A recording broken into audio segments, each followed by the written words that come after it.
मैं हूं फिरोज। मेरे सोशल मीडिया प्लेटफॉर्म पर आप सभी का स्वागत है। पिछले दिनों कश्मीर के पहलगाम में हुए आतंकी हमले के बाद भारत और पाकिस्तान के बीच का जो रिश्ता है काफी तल्ख हो गया है। युद्ध जैसे हालात हो गए हैं और वो भी क्यों नहीं, हमारे देश के कई पर्यटकों का जब पहलगाम में हत्या हुआ है तो ये तो होना ही था, लेकिन इसकी तैयारी को लेकर के अपने देश के गृह मंत्रालय के द्वारा आज निर्धारित समय पर, आज का जो समय है, आज शाम 7 बजे से लेकर 7:10 बजे तक, 7:10 तक ब्लैक आउट किए जाने की घोषणा की गई थी। मैं अभी पटना जिला के फतुहा में हूं। फतुहा का ये महारानी चौक है। यहाँ पर आप मेरे पीछे देख सकते हैं फायर ब्रिगेड का वाहन खड़ा है और इस वाहन के द्वारा 7 बजे के पहले यानी कि निर्धारित समय जो था 6:58 पर सायरन बजाया जाना था और सायरन 2 मिनट बजने के बाद 7 बजे से लेकर 7:10 तक ब्लैक आउट किए जाने की सूचना प्रसारित की गई थी। ये मॉक ड्रिल था।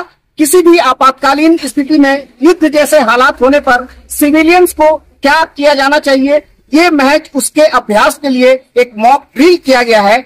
लेकिन मैं जहां पर खड़ा हूं, इस मॉक ड्रिल का जो हकीकत है वो मैं आपको अपने कैमरों की नजर से दिखाऊंगा। यहाँ पर आप देख सकते हैं कि जो फतुहा का महारानी चौक है, यहाँ पर सायरन बज चुका है। मैं आपको बजता हुआ भी दिखाऊंगा।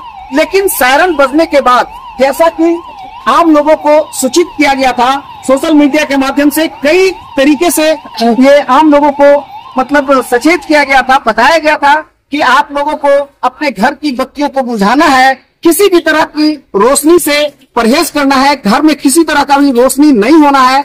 लेकिन मैं यहाँ पर जो फतुहा का ये महारानी चौक है, यहाँ पर आसपास आप देख सकते हैं यहाँ पर कई दुकानें हैं। हालांकि एक छोटा सा चौक है, यहाँ पर मंदिर भी है, सरकारी संस्थान भी है, मसलन बैंक का ब्रांच है, आम लोगों की दुकानें हैं। लेकिन एक भी दुकान या मकान से लाइट बंद होता हुआ नजर नहीं आया। और सबसे बड़ी बात यह है कि इस मामले में जब मैंने आज सुबह ही 11:30 बजे फतुहा थानेदार दीपक कुमार अंबुज और फतुहा एसडीपीओ जो है निखिल कुमार, उनसे मैंने मोबाइल पर बात किया था, उनसे जानकारी लेने की कोशिश की थी क्या फतुहा में भी ये मॉक ड्रिल किया जाना है। उनका स्पष्ट जवाब था कि फतुहा में इस तरह का कुछ भी किए जाने का जो वरीय अधिकारियों से जो निर्देश होता है कुछ भी प्राप्त नहीं हुआ है।